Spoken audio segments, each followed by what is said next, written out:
All right, so lots going on in the world. Big news in the outdoor shooting space, overland scene when there's any sort of international conflict going on. Because, right, the stuff that we use for recreation, somewhat ironically, is also the items that you need for power outages, blackouts, bug out bags, off grid, EMP protection, supplements, water filtration, and then of course, ammo sales, firearm sales always go through the roof, which we're seeing right now. So, Ryan, in the outdoor and shooting sports industry, like what are you seeing as a result of the international conflict and war with Iran, and hey, maybe some of it's fear mongering, maybe some of it's real. Where are we in the ether with all that? Yeah, I mean it's one of those situations where the reality and truth behind some of our intelligence, U.S. intelligence, is starting to come to the forefront, right?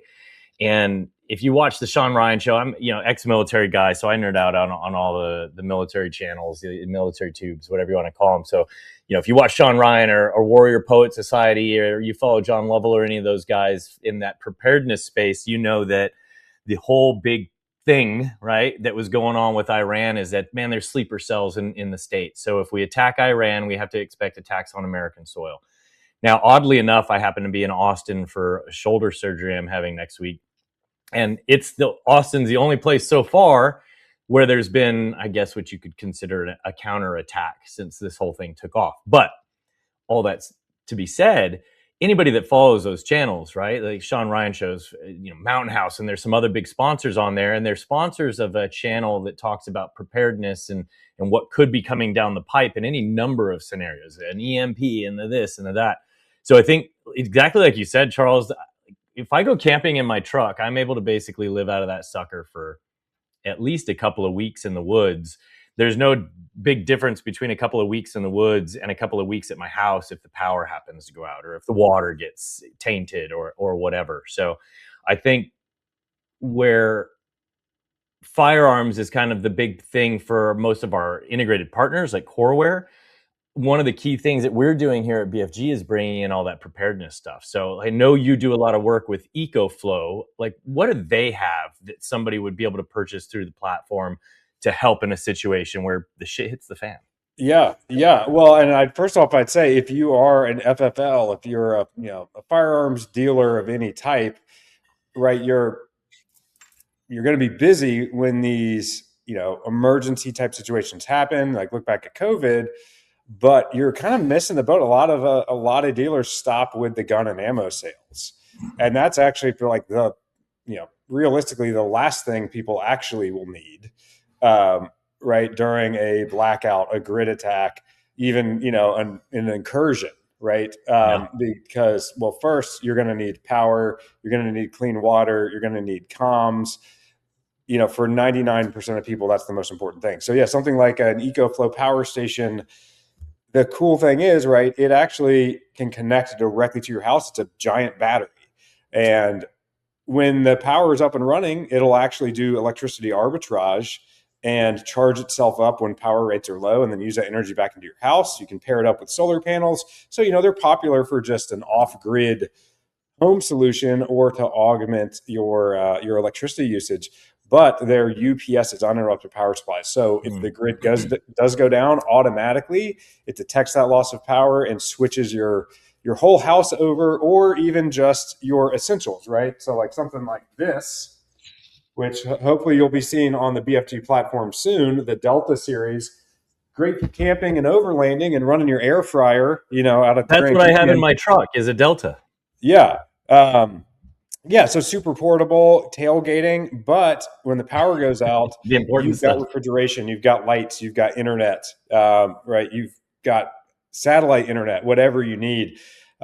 We had like a 2 week power outage, 2 Octobers ago, from that hurricane in Western North Carolina. Yep. And my house was like the co-working space of the neighborhood because I had internet and coffee. So like my neighbors were Again, the coming important over things. and Yeah. hanging out just to work. So So yeah, I think I like to, approach things from a positive angle, right? I wore my relaxed hat today because everyone's freaking out. So it's like get stuff that you're going to use and enjoy, 99.9% of the time for whatever you're doing, but that also Yeah. is going to be effective during an emergency.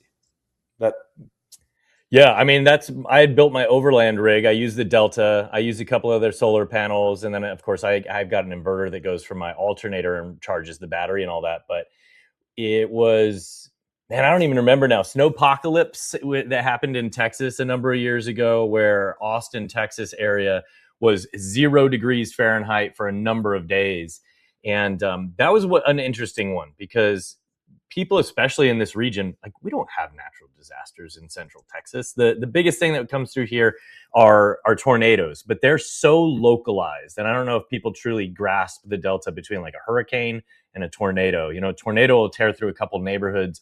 A hurricane, like you guys experienced, tears across a whole state. But this freeze was really interesting because our infrastructure in Texas is so exposed to the elements because the elements just don't matter, that gas lines actually froze. So people didn't have gas, other people didn't have electricity. It was a hodgepodge of things. And my dad, oddly enough, had electricity, but he didn't have gas. And so, to do a long term boil of his water, because the water was bad, he couldn't actually boil water. So, having a jet boil would have been something that would have been, really good in that instance. And there's just a lot of simple things. Yeah, if I go look at my truck again, it's like I've got my Delta, I've got some water purification stuff, I've got my little refrigerator, so I'd be able to take, let's say you're a diabetic and you're insulin dependent, like being able to make sure that you keep that insulin cold and all that. And I don't know, don't ask me too much about that. I just know that's a thing. But yeah, yeah, and it's like yeah, it is the simple things, right? It's like hey, before you go and buy 5,000 rounds of ammo, uh, you know, well, yeah, make sure you've got a way to insulate your pipes during a deep freeze because you're much more likely to have your house flooded, from an event like that than needing all that ammo. So, not to say, right? We're buying Freedom Group. We love moving ammo. So, speaking of, right, if you're a manufacturer, that's the cool thing, right? In these high demand moments, having a platform that connects manufacturers directly to dealers, you've got immediate rapid response to market conditions.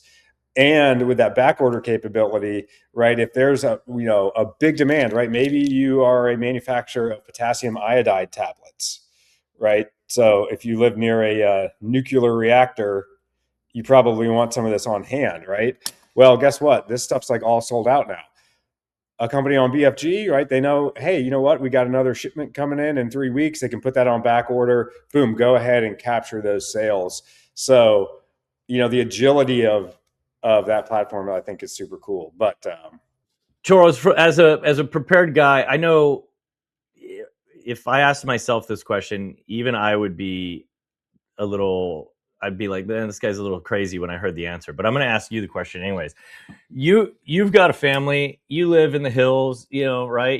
You're in an area that there's a lot of water and things of that nature compared to where I was in Utah recently, where you carry the water and you, if you run out, you're kind of SOL. But what do you carry in your truck? Like in your vehicle right now, let's say that you went into town to, do a co-work space and have a cup of coffee. And on the way back, along your drive, suddenly the stoplights started blinking and you realized that there was a massive power outage that was definitely attributed to nefarious actions. Like, what do you have in your truck? And do you have to go home? yeah, it's, with a family, pretty much, right? You got to rally the troops, but and usually staying put's your best bet. But yeah, getting home, right, and that goes back to communication. So yeah, I always have air compressor, massive jump starter, um, multi tools, toolkit, the basics. But I typically always have a Starlink Mini in my truck no matter what. And then, my wife has one too. So that's just really good peace of mind knowing, hey, if something goes down and we're not together, we can hop on and communicate and coordinate. So That's so crazy to me that Starlink has almost become like next gen two-way radios. yeah, yeah, for Like sure. historic 6 years ago, you would have said, my wife has a Bofang and I have a Bofang, and hopefully we're close enough that we can talk to each other.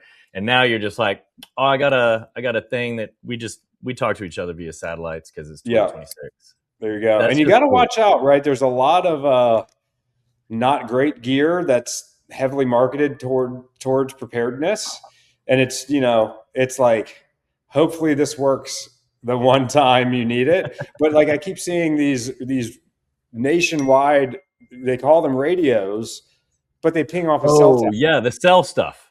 Yeah, and I'm like, maybe there's something I don't understand, but those don't make sense to me, right? Because it's like if the cell grid goes down, you're out Yeah, of luck.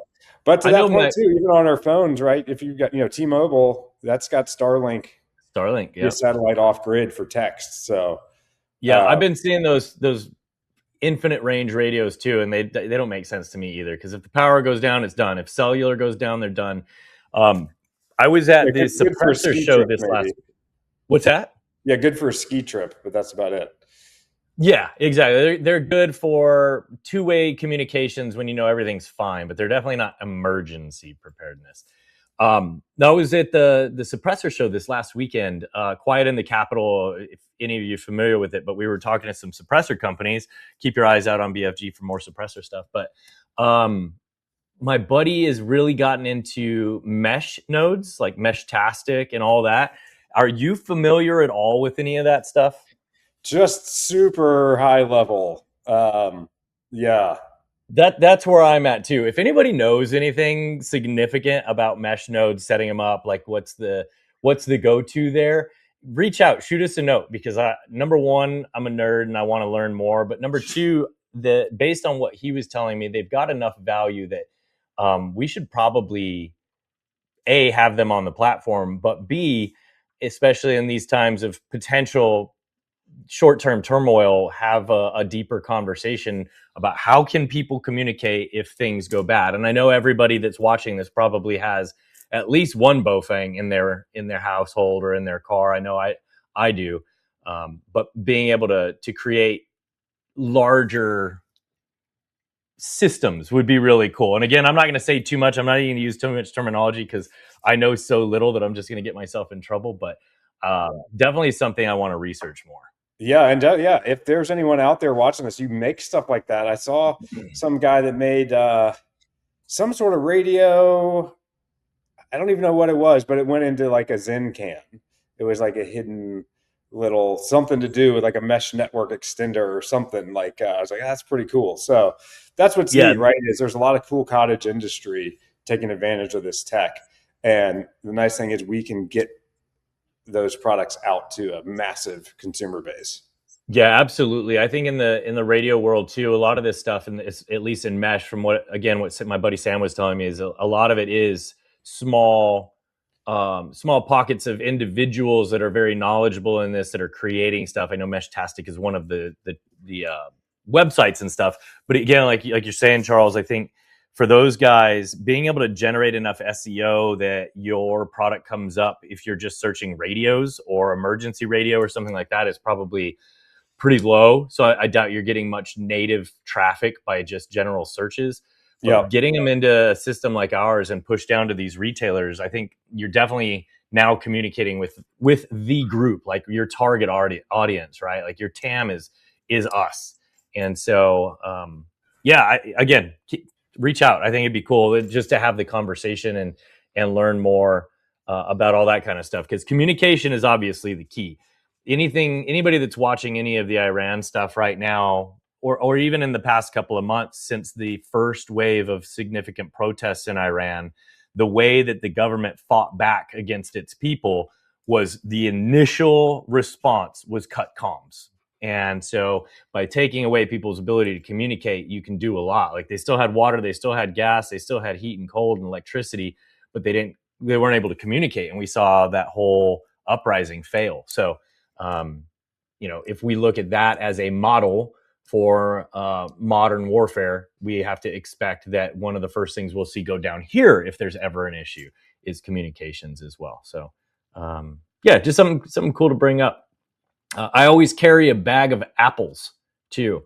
I don't know why. I don't know when I got into that habit, but my parents called me out on that recently about why I always have literally a whole bag of apples in my car. It's like, because they're delicious. Yeah, You know?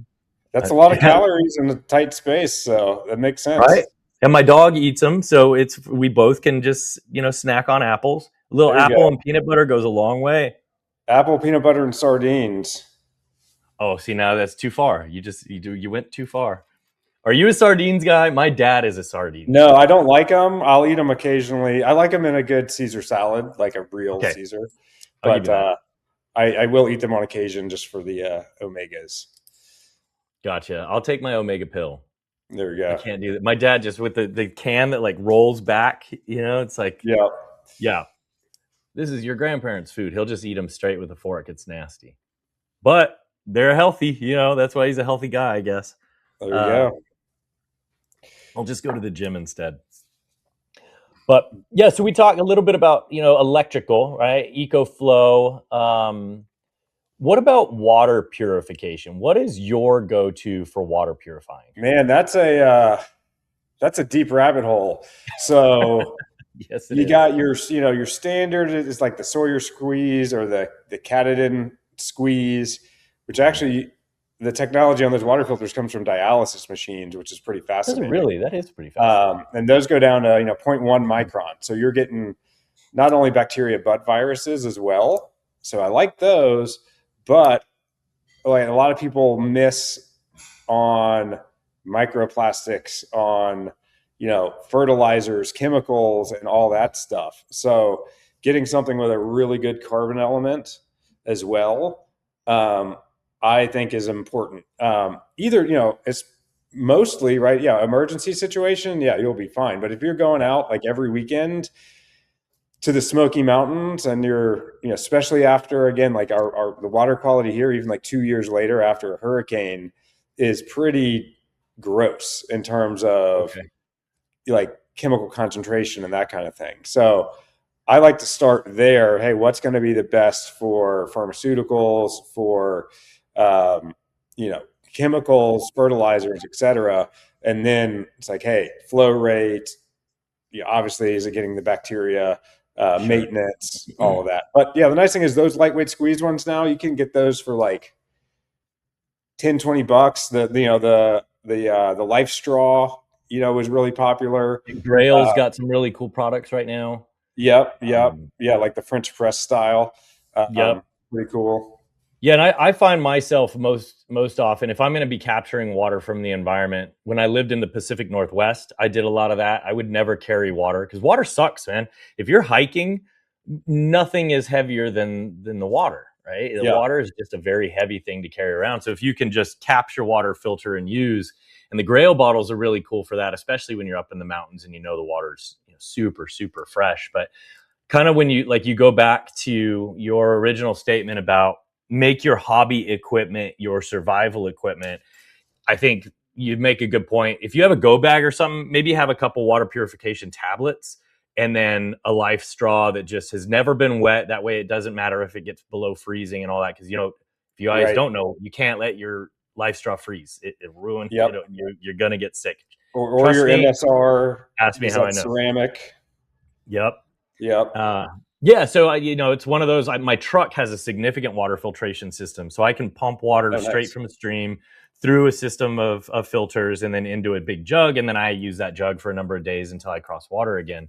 But when I'm in the Pacific Northwest or anywhere where there's a significant amount of water, it's a lot easier to just carry a Grail, you know, clip it to your backpack, fill it up when you need it, drink what you drink, and then move on to the next stream. For So I sure. guess on the water side of things, what you carry in your kit really depends on where you are. Because like in the desert, I carry 10 gallons of water because it's me and my dog, who you guys can't see down here. He's just chilling. But once you're out there in the desert, if that truck breaks down, you're 100 miles a walking from the nearest anything. And again, you're just going to have to suck it up and be strong, because that water, 8.34 pounds per gallon Yep. is no joke. Actually, that might be gasoline. Sorry, firefighter in me coming out. One of those is right. I don't know which one though. Don't hold I me think to gas is a little lighter. it. Okay, so it's water, 8.34. Yeah. Could be wrong, but yeah, and that's the gravity systems are nice because you can use it like a straw, right? But then connect it to a 5 gallon bag of water or hook it up to a 55-gallon barrel and use it like a spigot. So those are nice because you've got that versatility. Do you have a remote shower for when you go camping? Do you do one of those systems at all? No, like the sunlight showers.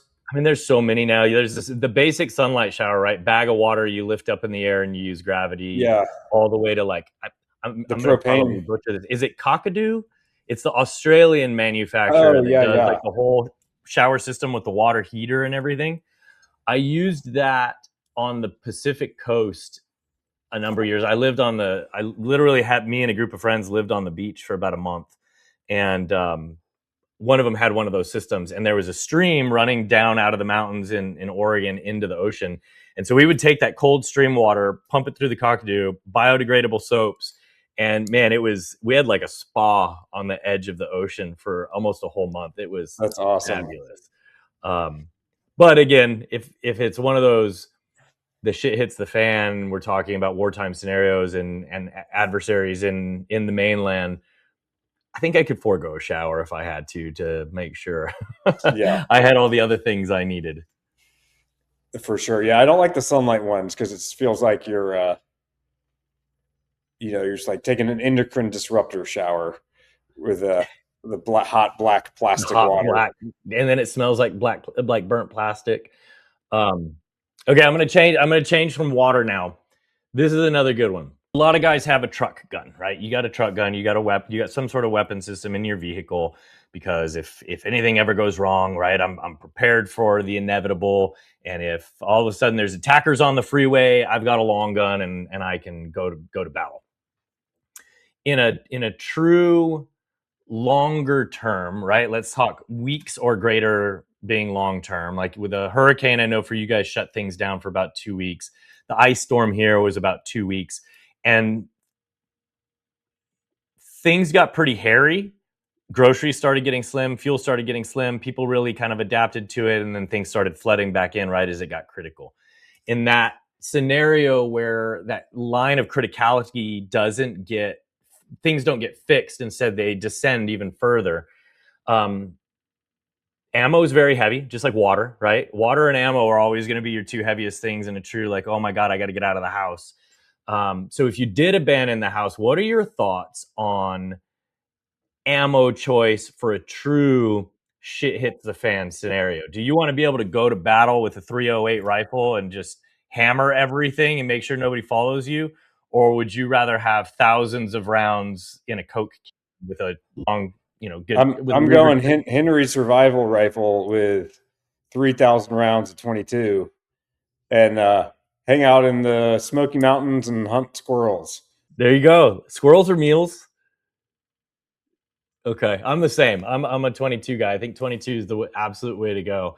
I was talking at the suppressor show again. I was talking to some buddies, and everybody's got different ideas. And somebody said, "Man, I'm just going to carry my 45-70.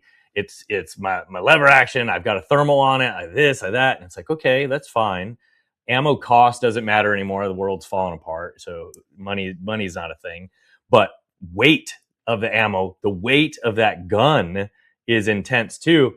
And then what I like, the main thing, and if you're a history buff at all, if you study World War II history, one of the really interesting things is go Google how many animals that were native to the German territory were extinct post-war due to people having to find food. So people hunted food. So in Texas, we've got deer and hogs, but they'll be gone in a month. And it's like, what are you going to shoot with that 45-70 after a month? You hit a squirrel with that, you're not going to have any meat left over. Exactly. It'll be fun, but you'll still be Yeah. hungry. Yeah, it'll just look like a little tannerite ball. Blah. Yes, You know. that's a good point. Yeah, I hadn't thought about that. Yeah, birds were actually yeah, birds and rodents because they multiply so fast were really the only things that survived that whole situation. Yeah, so interesting. Just an interesting tidbit. Everybody, I think, thinks, oh, it's weird. We've and you, Charles, you've been around for this. You've been part of the preparedness space on some of the stuff you do on TikTok for long enough that 10 years ago, it was bug out, right? Everything was bug out, bug out, bug. Go bury a bag in the woods. And then it became bug in. And now it's a little bit of a delta between the two. Do you have a family? Do you not? I think people finally started to pick each other apart in YouTube comments enough that our minds expanded beyond just being a bug out thing. But I do think everybody thinks I'm going to bug out, go live in the woods and just hunt. Well, animals are limited, a resource. And there's a reason that the forestry department, gives you tags and everything, and says, well, you can't just go kill them all, because we would do that for sport. And so imagine if the shit hit the fan. Anyways, so that's Exactly. another good one. 22. Yeah, and a book on fauna and flora, right? Ooh, good call. Yeah, I mean, because there's so many things you can eat that you might not know. Yeah, So that's a huge leg up. dandelions are actually really good. If you haven't ever eaten a dandelion, next They, time you pick one out of your yard, take a yeah, snag of that thing. They're pretty very good. good for you too. Yeah, yeah. If you like arugula salad, you'll like a dandelion salad. Onions are another one that grows, full of starches. We have a lot of that here in Central Texas. If you can find a stream bed, you usually have a lot of onions. My dog won't eat them, unfortunately, but I guess that's good. I don't think dogs can eat onions. Isn't that that's the whole thing, right? Onions, grapes, and chocolate. But so we've covered water, we've covered electricity. Food's food. That's pretty basic. I think. Do you personally have any dry storage? I do. Yep. So black beans and rice. I mean, you can get a 50-pound bag of organic basmati rice and black beans, and you're good to go. Right? The key I think there everybody is, believes you need to have like 100 Mountain House freeze dried mules that are $13 a piece stuck in a yep, closet somewhere.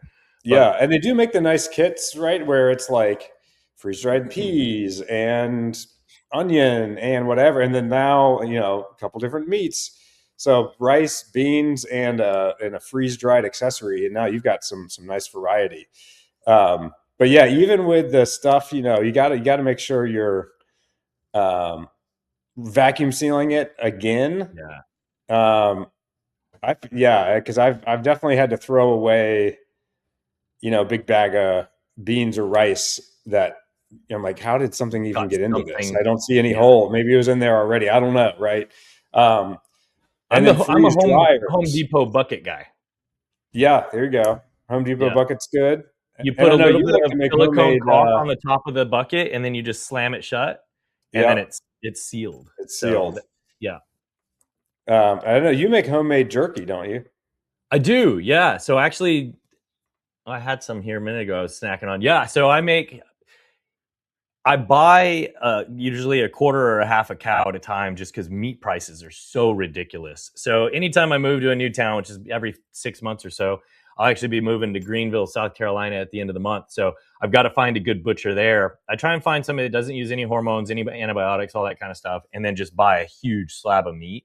And then any of the scraps I turn into jerky. So I've got, just pounds and pounds of jerky that I take with me when I go camp, because it's easy. And so that's something too that stores really well, and it's amazing. I know, at the end of the year, you're a ChatGPT user. At the end of the year, ChatGPT kind of tells you, Spotify does it and ChatGPT does it. Like, this is your year, and like, it said like, this is how many things you've asked, and these are some of the crazier things you've asked, and the most hilarious. Like, ChatGPT calls me out, and it's like the most hilarious thing you asked. And I had asked, and I'm paraphrasing here because I don't remember exactly how I said it, but I was like, how does beef jerky exist if I'm required to refrigerate my meat? When I was trying to get into doing biltong, is what it's called. So it's like really thick, fat pieces of jerky. And I just remember sitting outside one day. I was sitting by the fire. I may have had a couple too many bourbons. And I was just looking at this meat that was literally just hanging from a post in my backyard.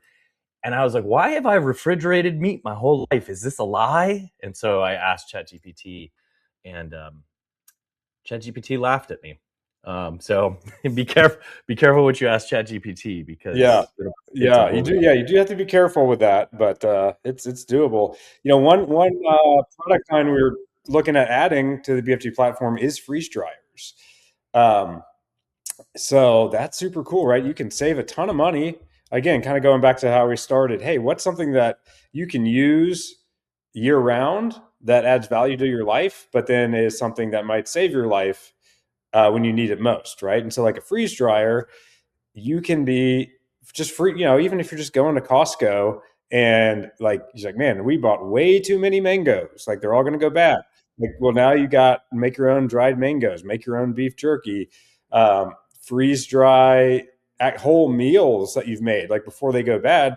And, you can eat those for backpacking trips. You can eat them, instead of a, microwave dinner. Like, so it's actually pretty cool though. They pay for themselves. And then of course, right now you can stockpile your own freeze dried foods.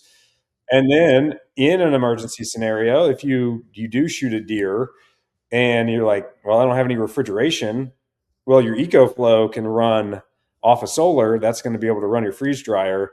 And now you can make, or dehydrator. Now you can actually preserve that hog, that deer, or whatever.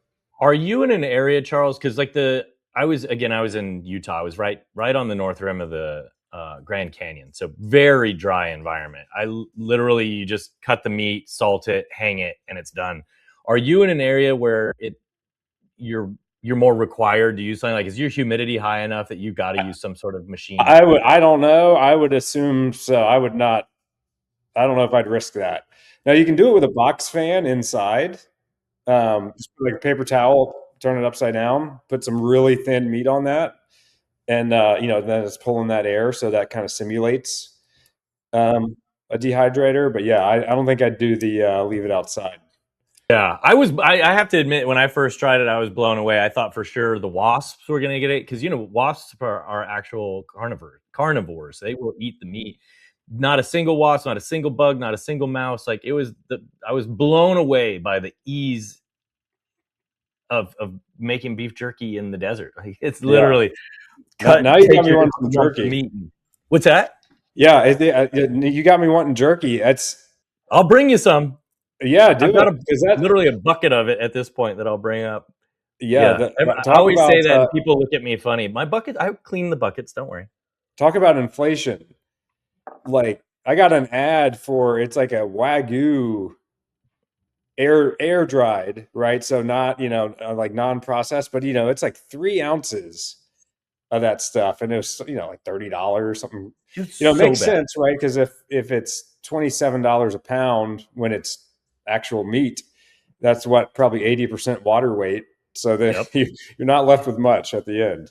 You're not, and that was the other thing that surprised me, is some of the slices of meat that I've cut are massive lumps of meat, and by the time they're dry, you're like, there's nothing there's nothing left. So it does take a surprising amount of meat to get a volume of beef jerky, which is interesting. But then again, you eat the biltong is really cool, because you're talking, most beef jerky, you're maybe an eighth of an inch to a quarter of an inch thick slices of meat, and these are 2 inches. Like, you're talking lumps, like lumps of meat. That's why when I put them out, I was like, this is gonna go, like, there's no way this isn't gonna kill me. And then, yeah, they're just delicious. So That I think a lot of people miss, right? Supplements and coffee, right? It's like your mood in an emergency. I mean, even if it's just a flat tire, right? If you're in the middle of nowhere changing a flat tire and you're hungry and you didn't have your morning coffee and you're hot and you don't have any electrolyte, like it just makes it all so much worse. So I yeah, think, like, some of the little things, right? Like some really high quality freeze dried coffee packets. There's actually Mountain Air, I believe is the company, and it's like a little packet, pop up packet, and it's like a pour over, delicious, right? And then stockpiling freeze dried coffee. right? I Yeah. know I want at least like a year's supply of coffee because that's only going to take up this much space. Yeah, it doesn't take up much, and it's of high value. Yeah.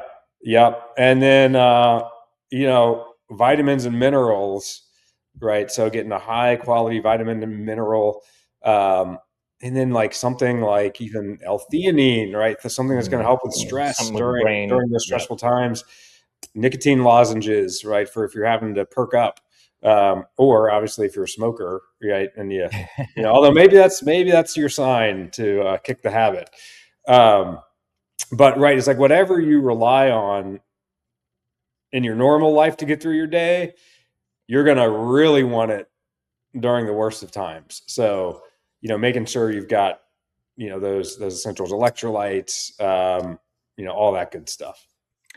Yeah, I think so. We've kind of covered firepower, right? Like just having that, whether it's protection, whether it's hunting, whatever, just a firearm, water, food, meds, general first aid, communications. Um, I guess beyond that, what do you have from the perspective of shelter that you carry either with you or you would take with you if you were forced to leave your home? Yeah, I mean, like a camo tarp.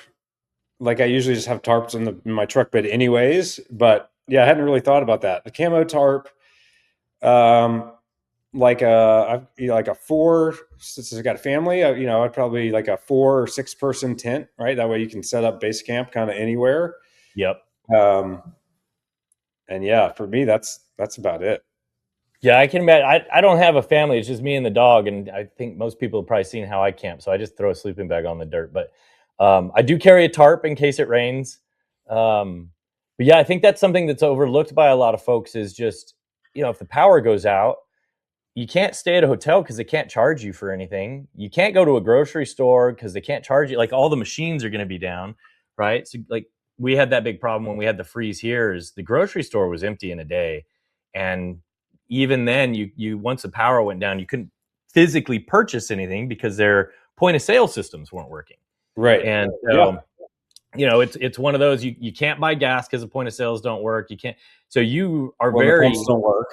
yeah, you're highly likely to have to uh, find a place to stay in your vehicle. And I think most people in a shit hits fan type scenario would prefer to be as far away from other large groups as Yeah. possible.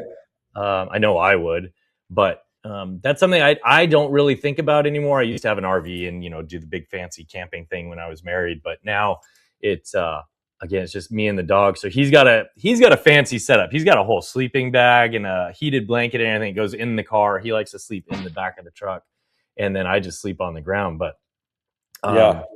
I think Yeah. The that's gas something to thing, keep in right? mind. Like, we, again, that crazy hurricane where people didn't have power for like a month. Um, I was up there like the first day because we were worried about some friends, and I had like, full tank jerry cans, but I mean, there were sections where like you were just stopping and having to idle for Yeah, hours on end. The lines for gas were like 8 hours long. So like, I knew I could have made it to my house and back like 3 times, but even still, I was getting like that range anxiety. yeah. So my hot take on emergency preparedness bug out is I think EVs could be the way to go, especially out west, right? So back when I had a Cybertruck, right, people would always be, oh well, when crap hits the fan, you're going to be stuck. It's like no, no, no. I've got a 12,000 kilowatt hour power station that I can put in the bed of my truck, and then get yourself 3,000 watts of folding solar panels. That'll get you 40 miles a day in good sunlight, It'll right? get you So something. Yeah, yeah, it's like, hey, you could, if you had to, you could make it cross country. It'd take you a while, yeah. but you could make it But you cross can't make country. gas. You can't do that with gas. Yeah. Yeah, yeah. So, yeah, I That's an think, interesting take because that is definitely, counter to I think what most people would say. And like yeah, even because even if I want to anything, you want argue to with it, avoid but gas I'm like, stations. wait, I kind of can't. Yeah, like basically in a real extreme scenario, you're limited to the range of the fuel in your truck, because if you don't want to be going to a gas station, Yeah. right, that's where everyone's going to be. That's where people are going to be, looting and all that stuff. So Yeah, and I think the big thing is most people that are gonna bug out of their home are doing it for maybe one or two reasons. Number one, your city is highly affected by whatever's going on, and the rest of the country isn't. The hurricane being a perfect example, or the freeze being a good example, right? It was regional issue, so you could bug out to another region, go stay with family or something. So you just need to get from point A to point B, and then you're safe again. Um, I think that's one big reason to bug out of a situation. The other one is to try and uh, play hero, whatever you want to call it, right? Like I know that if there was a nationwide thing, I'm not doing anybody any good being alone here. So I might as well do what I need to do to get across the country and get to my parents to try and help them and make sure they're okay. Those sorts of things. So I've always, and I think my biggest problem is I moved so much. So I was in the desert. Now I'm moving to what what would I even call it, Charles? Where am I moving? Because I've lived in Austin, which is basically the hill country shrubs. I've lived in the Pacific Northwest, so the rainforest. I was just in the desert. Where am I going now? it's a very biodiverse area, right? You're an hour away from the oldest old growth forest, like this side of the Mississippi. Okay, so Right. we would So consider it forest, though. So I'm moving yes, from the desert back to the forest. yes, yeah. So I've got to make sure the chainsaw chain is sharp all the time to be on trails. It's just funny, like every time I move, so every 6 months, I have to rip the entire truck apart, kind of study where I'm at now, and then just go, okay, what's important? Like, what do I need? Do I need recovery boards? Do I need, all the different stuff? And then basically build the truck up again, which is kind of cool because I'm like, the vehicle is my hobby. Yeah. So once it's built and I have explored an area like Grand Canyon, I got to a point where it was perfect and it was kind of like boring. Well, now what do I do? And it's like, I guess I'll just hike.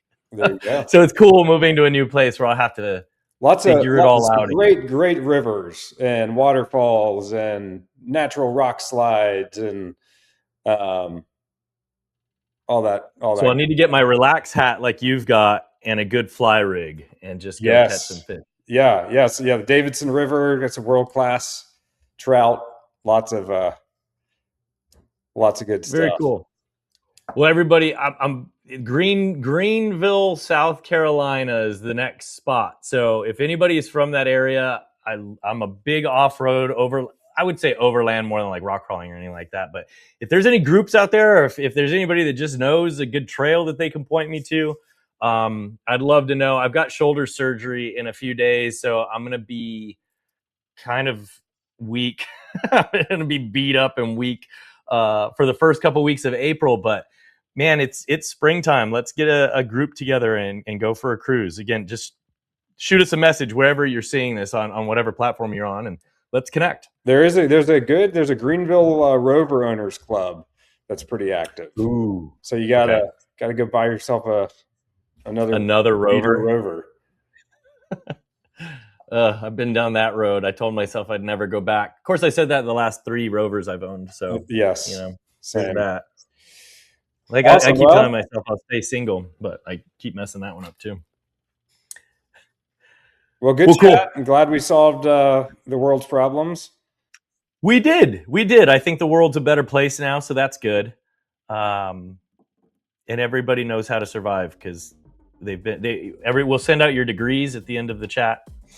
But yeah, Charles, always good talking to you, man. I'm excited to be out near you guys very soon so that we can start doing this in person. And everybody that tuned in, thank you very much.